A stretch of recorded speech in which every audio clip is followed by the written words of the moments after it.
Chapter 8. Lost at Sea. Annie fell to the deck of the ship. Jack pulled the rope out of the water. The end of it was still tied in a loop. "What happened?" asked Annie. "We're heading out to sea," said Jack. "I guess all the pulling lifted the rope off the rock." Annie sat up and looked at the misty whiteness. "I can't see the island," she said. "I can't see anything," said Jack. Annie looked at Jack. "Do you think this is our darkest hour?" she asked. "I don't know," said Jack. "Maybe the book will help." He pulled out their research book. He found a picture of a Viking ship. He read the caption aloud. Viking warships were the best ships of their times. When there was no wind, the crew would take down the sails and row with oars. The smallest ships had 4 rowers, and the largest had as many as 32. Rowers sat on boxes that stored their belongings. "Great," said Annie, jumping up. "This isn't our darkest hour." "Why do you say that?" asked Jack. "There's still hope," said Annie. "We can row to the other side of the island and find the treehouse." "Are you nuts?" said Jack. "Please, Jack," said Annie. "Can we just try?" She grabbed one of the oars. She could barely lift it. "Forget it, Annie," said Jack. "It takes 4 big Viking guys to row this thing. You're too little. I'm too little." "Come on, Jack, just try," said Annie. "You get an oar, too. We'll sit on boxes across from each other." "Oh, brother," said Jack. Annie dragged her long oar over to a storage box. "I'm not doing this alone," she said. Jack groaned. Then he dragged an oar to the box across from Annie. "Cool," said Annie. She peered into a storage box. "Look, one for each of us."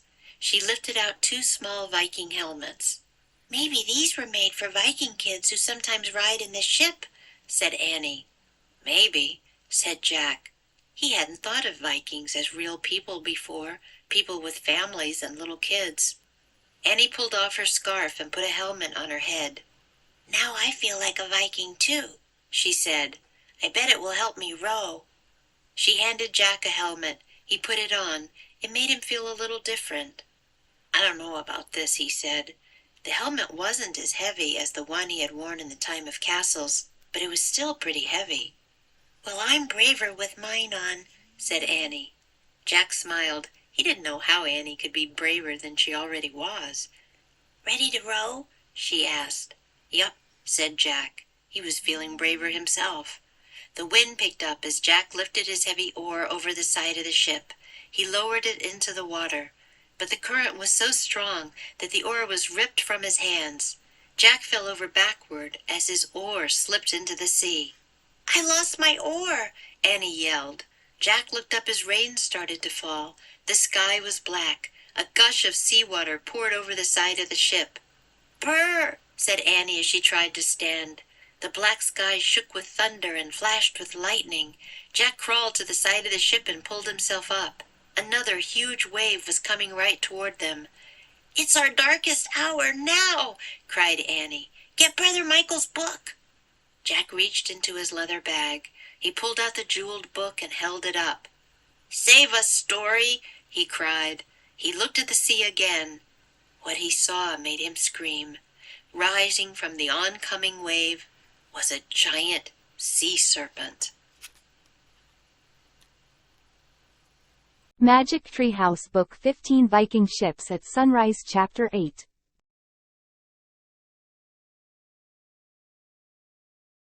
Take down. When there was no wind, the crew would take down the sails and row with oars. One for each of. Look, one for each of us. As real. He hadn't thought of Vikings as real people before, people with families and little kids.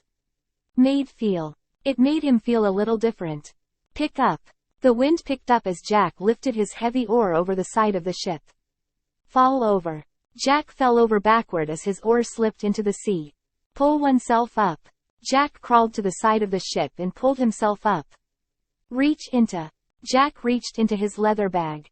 It's now or never.